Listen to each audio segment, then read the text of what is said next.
Começa a conjuntura aqui pela TV Mar, canal 525 da Claro Net. Hoje vamos conversar com o economista Elias Fragoso, para nos falar a respeito da economia da maneira geral no Brasil e aqui no estado de Alagoas. Vamos conversar também com o advogado Henrique Vasconcelos, que é o secretário-geral da OAB, que vai nos falar a respeito da criação de uma comissão especial de fiscalização e acompanhamento das concessionárias de serviços públicos aqui em Alagoas. E outro entrevistado, Marcos Sérgio Ferreira Neto, presidente do Sindifisco de Alagoas. A gente conversa com eles daqui a pouco.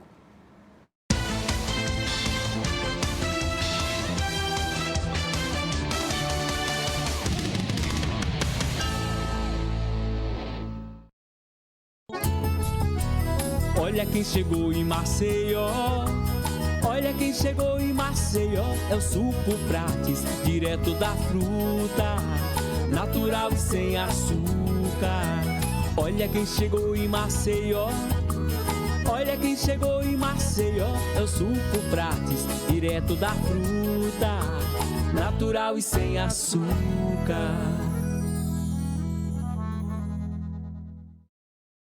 Cuidar para a Apivida é muito mais do que um médico ou dentista perguntando o que você sente.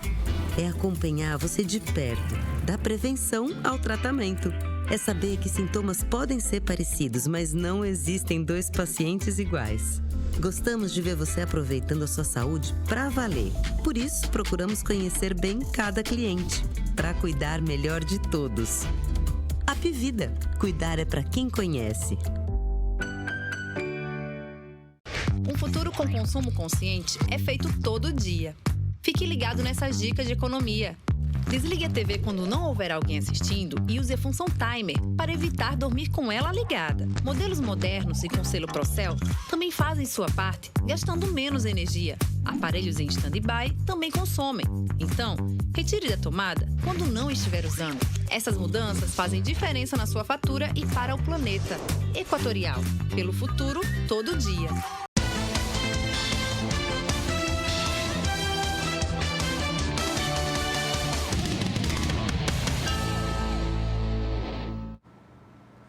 Nosso primeiro entrevistado aqui em Conjuntura é o advogado Henrique Vasconcelos. Ele que é secretário-geral da OAB de Alagoas e está agora responsável pela Comissão Especial de Fiscalização e Acompanhamento das Concessionárias de Serviços Públicos aqui no estado. Esse órgão foi criado pela própria Ordem dos Advogados do Brasil, aqui do estado. Então, Henrique, muito obrigado pela presença. Qual é realmente o papel dessa comissão? Eu que agradeço, Flávio, o convite. A OAB se sente muito prestigiada de poder estar batendo esse papo contigo aqui, com a sua audiência qualificada, e trazer esses informes e temas importantes, para esclarecer algumas situações para a sociedade. Então, essa comissão de fiscalização das concessionárias públicas no estado de Alagoas, ela acabou de ser criada, será presidida por uma mulher, o mês da mulher também, que é a doutora Marília. Também terá um grande quadro na sua composição diretiva e ela tem a missão, Flávio, de tentar fazer com que a OAB, que tem que voltar a ter aquele papel mais participativo junto à sociedade civil, junto aos reclames da cidadania, possa fazer uma interlocução com os setores responsáveis do Estado. O Estado como um todo, o papel do Estado de fazer essa prestação de serviço. E a gente tem visto que, nos últimos anos, com o avanço da legislação, e essa parceria, essa iniciativa de parceria do público com o privado, diversos serviços estão sendo delegados para a atividade privada. E, muito embora seja de grande relevância, me parece que, em algumas áreas, os serviços não estão chegando na ponta da maneira adequada. Bom, quando a gente ouve falar em concessionária de serviço público, a gente lembra logo das concessionárias de água e de energia aqui do estado, no caso são a BRK e a Equatorial. Além dessas, mais algum outro tipo de serviço será também objeto dessa comissão? Qualquer serviço que venha a ser delegado por prefeitura, por estado, pelo governo federal, que tenha atividade econômica aqui dentro do estado de Alagoas, essa comissão terá o papel precípuo de fazer essa fiscalização. E não é uma fiscalização, Flávio, com o intuito apenas de denunciar, de combater, mas de ajudar, de ser mais uma mão, né? Como eu disse há pouco, de fazer interlocução. Muitas vezes os canais de comunicação da sociedade com os órgãos estatais que devem fazer o controle desse serviço, né? Como as agências reguladoras, os órgãos de proteção ao consumidor, muitas vezes esses canais não estão muito abertos ou estão com um tipo de dificuldade, e quando a sociedade ela encontra uma mão acolhedora como a OAB, que também tem esse papel, né, de uma casa cidadã, fica mais fácil de que os problemas sejam eventualmente resolvidos. Alguma coisa motivou a criação dessa comissão? Assim, muita reclamação em relação a essas concessionárias, foi isso? Isso, a gente tem acompanhado o debate público, né?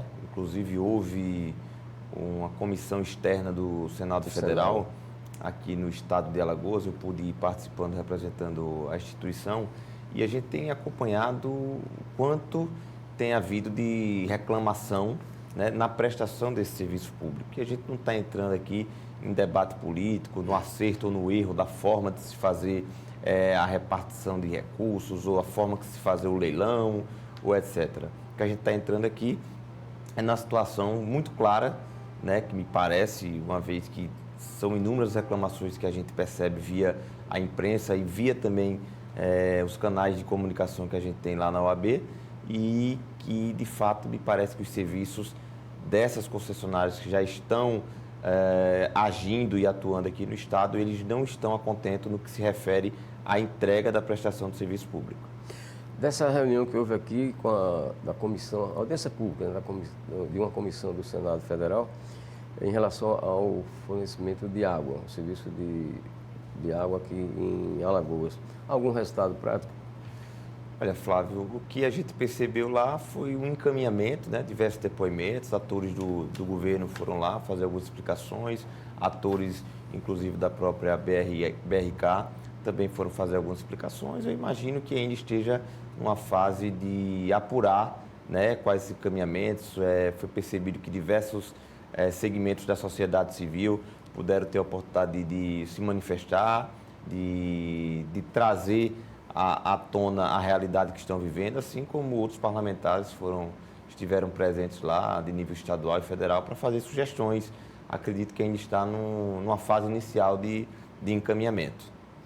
Bom, aproveitando a sua condição também de presidente do IDEA, que é o Instituto de Direito Eleitoral de Alagoas, eu gostaria de saber o que poderia nos explicar a respeito de um aspecto novo que tem no processo eleitoral desse ano no Brasil, que é a criação da Federação dos Partidos, a possibilidade de criação dessa Federação de Partidos. Como é que vai funcionar isso na prática? Olha, Flávio, a gente está vendo já uma dificuldade muito grande, né, dessas federações saírem do papel para a prática e para a realidade. No caso, houve inclusive um debate no STF sobre a constitucionalidade ou não dessas federações. O PTB, né, a nível nacional, ajuizou um ADIM e houve toda uma discussão, né, porque a Constituição fala expressamente sobre a possibilidade de coligações, e a alteração que permitiu a existência dessa federação foi através de lei ordinária e não de uma emenda constitucional. Então, primeiro já houve esse debate. E no aspecto prático, político, falando de uma maneira mais efetiva, a gente está vendo essa dificuldade. Eu acredito, por exemplo, esse debate aqui, até falando de forma muito clara, de uma federação dos partidos de esquerda, né? PT, PSB, o PV, o PCdoB, por muito se falou nessa possibilidade, mas a gente já vê esse próprio debate arrefecer de uma maneira, porque há uma influência muito grande num processo a médio e longo prazo.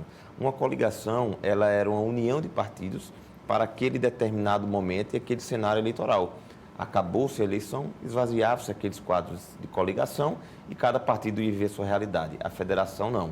Há uma obrigatoriedade de que aqueles partidos possam convergir e conviver em harmonia ou não durante os próximos 4 anos, ou seja, durante a próxima legislatura. E a gente tem que lembrar que daqui a 2 anos a gente tem eleição municipal. E como é que fica essas situações? O cenário deve ser outro, né? O cenário é outro. Aquelas lideranças, aqueles cargos tão disputados no Senado, se os partidos são federalizados, apenas aquele partido maior vai ter aquela representação no quadro dentro do Congresso Nacional. Então, são muitos fatores que, de fato, dificultam no cenário brasileiro uma formação efetiva de federação. E a federação, a partir da sua composição, né? Por exemplo, 3 partidos se formam uma federação, é obrigado a seguir essa aliança, vamos chamar de aliança, também nos estados. Né? Isso gera, na minha opinião, pode gerar e deve gerar bastante infidelidade partidária. Porque os interesses realmente nem sempre são os mesmos. Perfeito. É quase que uma volta à obrigatoriedade da verticalização, né? Que o STF lá atrás julgou inconstitucional. Porque se há uma federação de 3, 4, 5 partidos a nível nacional, aqueles partidos a nível regionais que têm realidades muito distintas terão que efetivamente cumprir o que for acordado lá em cima. Tem mais, Flávio. No primeiro momento, o ministro Barroso, acertadamente nesse caso, tinha dado uma liminar no sentido de reconhecer que as federações elas só poderiam ser formalizadas efetivamente até 2 de abril, ou seja, até o mesmo prazo da filiação dos candidatos. Mas o STF, numa inovação, porque a legislação falava que a federação poderia ser formalizada até a convenção, né? Que era uma pegadinha. O ministro Barroso acertadamente deu uma liminar, julgando conforme para que seja aplicado de acordo com a norma mais razoável. Só que o STF, após, dizem algumas pressões políticas, entendeu que a federação encontrou um meio termo, sem justificativa prática e justificativa jurídica, considerando que as federações podem ser formalizadas até 31 de maio. Ou seja, como é que eu vou me filiar a um partido agora sem saber efetivamente se esse partido vai se federalizar com outros que eventualmente eu não tenha qualquer tipo de interesse de estar juntos? Outra coisa, o Tribunal Superior Eleitoral e os tribunais regionais também têm demonstrado muita preocupação com as chamadas fake news, as notícias falsas, né? Principalmente sobre candidaturas, sobre eleição. Até que ponto isso preocupa a vocês que atuam como advogado nesse processo eleitoral? Olha, esse processo de desinformação é um processo contínuo e que tem aumentado muito ao longo dos anos. A gente não pode dizer que é novo, né? Porque a mentira, o mentiroso, ele existe desde que o mundo é mundo. O boato também existe há muito tempo. O boato existe desde que o mundo é mundo, ou seja, o vizinho passa para o outro e tal. Então, assim, esse processo de desinformação, de mentiras, a gente sabe que isso sempre existiu.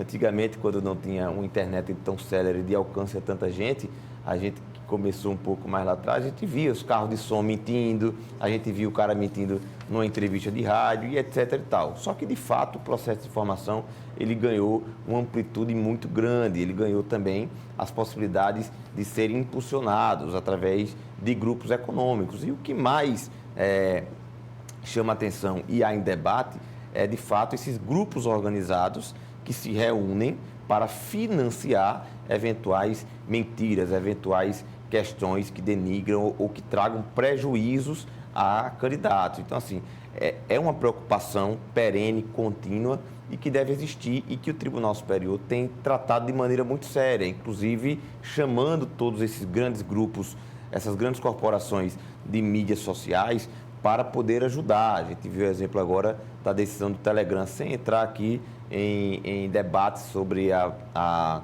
possibilidade jurídica ou a tecnicidade da decisão, mas assim, a gente vê que é uma preocupação. E nós, advogados, todos os agentes que trabalham com eleição, obviamente nos preocupamos muito com esse processo de desinformação, que é a famigerada fake news. A gente, para você ter uma noção, esses processos de propaganda irregular, que no final das contas a legislação trata como propaganda irregular, de caráter negativo, né, que pode vir através de abusos ou não, porque isso, se financiado por grupos econômicos, isso também caracteriza um abuso do poder econômico. Isso pode ter certeza que já é mais de 50% de qualquer demanda numa contenda eleitoral. Então é um número bastante significativo, Flávio. Tá ok. Nosso muito obrigado ao advogado Henrique Vasconcelos, secretário-geral da OAB, pelos seus esclarecimentos aqui nesta edição de Conjuntura. Vamos agora ao intervalo. A gente volta daqui a pouquinho conversando com Marcos Sérgio Ferreira Neto, que é presidente do Sindafisco aqui de Alagoas. Até já.